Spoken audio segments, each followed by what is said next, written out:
Hey everyone, Michelle Alexandria here with another sort of feeble unboxing, but not really because I already unboxed it and I did a long 20-minute video, unboxing this thing, but it went too long, so I want to do a shorter version of this. So I'm cheating a little bit. So this isn't going to be quite a feeble unboxing, but a funny thing happened to me yesterday.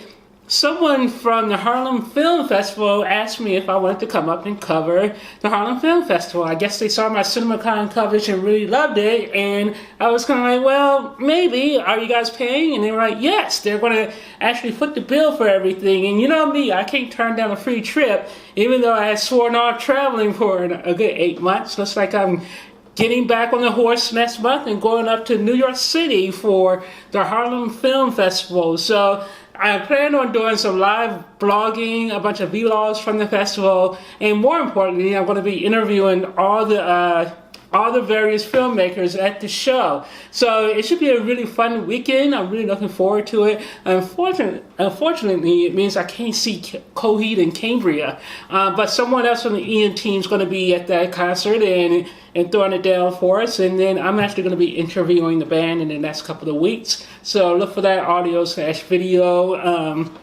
thingamajig that I like to do probably in the next 2 weeks.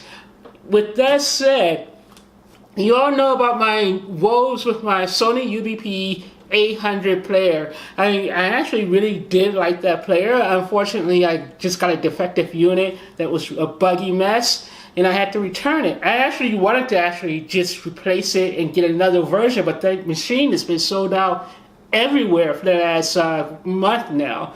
Luckily, LG had just put up their pre-order for their brand new UHD players called the LG UP970, and I signed up for that pre-order right away from Best Buy, and it just came today. So here it is, the LG UP970 UHD player. And as I keep saying, I do have an OLED TV, so I'm hoping that if I have an LG player, it's actually going to be completely compatible. And the nice thing about this player is LG is guaranteeing it's going to have Dolby Vision. I don't think it's going to have Dolby Vision out of the box, but they're going to do a firmware update at some point. I'm going to spend a good week with this unit before I actually do a real review, because I want to do an in-depth review. I want to go into the menu settings a little bit, play some different media. I don't want to do a snap judgment like I normally do, but remember, when I do reviews, I'm coming at it from the standpoint of a layman. I'm not a gearhead. I'm not an audio or video file. I just like to have the best version of whatever it is I'm going to get. Like, I bought the LG OLED because it's the best version of current TVs. It isn't because I'm a super videophile. I don't even know what half the words mean. But so that's why I bought that TV. And like I said, I've always been a fan of the Xbox One S in terms of its UHD playback capabilities. But I have to say, after looking at 4K UHD on the Sony, it's really hard to go back to the Xbox One S because the quality really is so much better. I think most people won't know the difference, and you don't know the difference if you don't know what you're missing, really. So, but for $299, yeah, I had to pass on this. I'm a little annoyed that it doesn't come with 2 free UHD movies like the Sony does, but I already redeemed those, so I'm getting those anyway. But still, it would be nice if LG threw us a bone or something.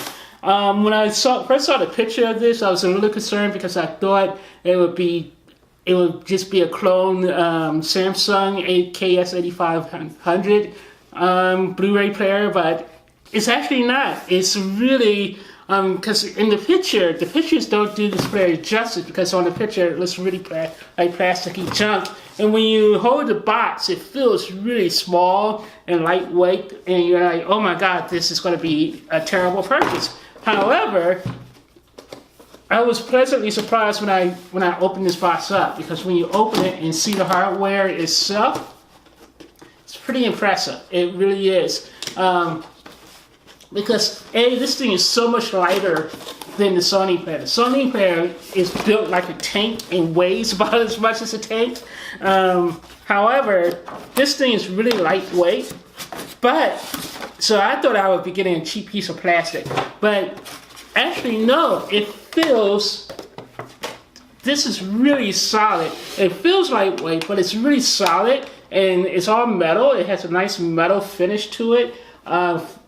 All metal back. This piece is all metal. It feels sturdy, it's solid, and I really like the fact that it has actual physical buttons on the front. So it has a play, fast forward, rewind, everything else on the front. And it also has a front-facing USB 3.0 port, so you can plug in all your media. This thing actually supports high-res audio, and it has a HDMI ARC. It supports HDMI ARC, which is audio return something. And I actually finally hooked that up to my TV yesterday using my Sony HST1 player, and it's so awesome. The quality is so much. I didn't know what I was missing, but the quality is so much better when you hook your audio up through your HDMI as opposed to your optical cable. It's like night and day. And I also love the fact that the HTS1 actually has 3 inputs. Unfortunately, it doesn't support 4K, so that really does suck.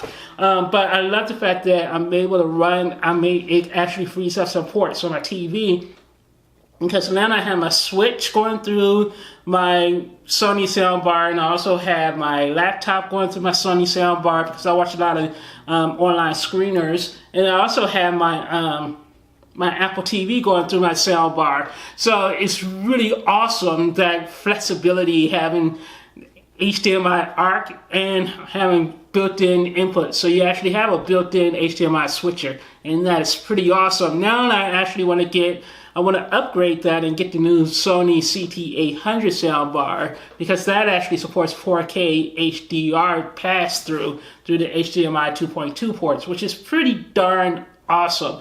The problem is I don't like soundbars. I really like the idea of a play base. I love the idea of having a sound base where everything's there, is flat, it's small, and it fits neatly under your TV, as opposed to a big ugly sound bar that blocks everything and takes up your entire desk. And it doesn't block much on my setup, because I actually have my TV mounted to the stand that's on my TV stand, because I have a TV stand. I may show this to you one day, but I have a TV desk. Well, I have a TV stand that has a built-in mount, and I just had the TV mounted to that because, again, I live in a condo and I don't want to put it up on a wall, especially since I may be moving in the next few months, but more than likely that's not going to happen. There's no compelling reason to move, and this expense is really ridiculous to move. It'll cost me $7,000 to move, considering the kind of rent I pay. So yeah, I may end up just staying here for another year. And actually, I'm thinking about going to Hobby Lobby or someplace and actually building a real set, getting rid of the green screen. So anyway, back to the player. So on the player, you have HDMI out. You have your ARC support here. There's a nice LAN cable right here, LAN port, and that's it. Oh, optical. Unlike the Sony player, this actually has optical out. But now I'm all about the ARC, baby. I'm all about the HDMI ARC inputs, because that's amazing. And then again, this thing is really small. It's really lightweight. It feels like it's about half the size of. Literally half or a third the size of the Sony HDMI player, and it supports high-res audio and some other stuff. So I love the idea of this. I can't wait to hook it up and start playing with it. The accessory kit is pathetic. It comes in this big box, and the only accessory you get with this thing is the remote. And the remote feels nice. It feels about the right size. I don't know if it glows in the dark or not, but it looks like this may glow in the dark with these buttons. I have to test that out. Nice, sturdy buttons. This feels like a real remote in your hands. Again, I don't know what Samsung was thinking with that crappy remote that they included with their player. But this is a nice remote. It fits really nicely in your hands. So yeah, but this is the only accessory it comes with. The cable for this box is attached right here. And it doesn't come with the HDMI, or it doesn't come with HDMI cables or optical cables, so that's really annoying, and I'm starting to sweat. It does come with a little battery. That's about all you get. So you get the battery and the remote in this big box. I don't know why this big box is here. So yeah, this is LG's UP970.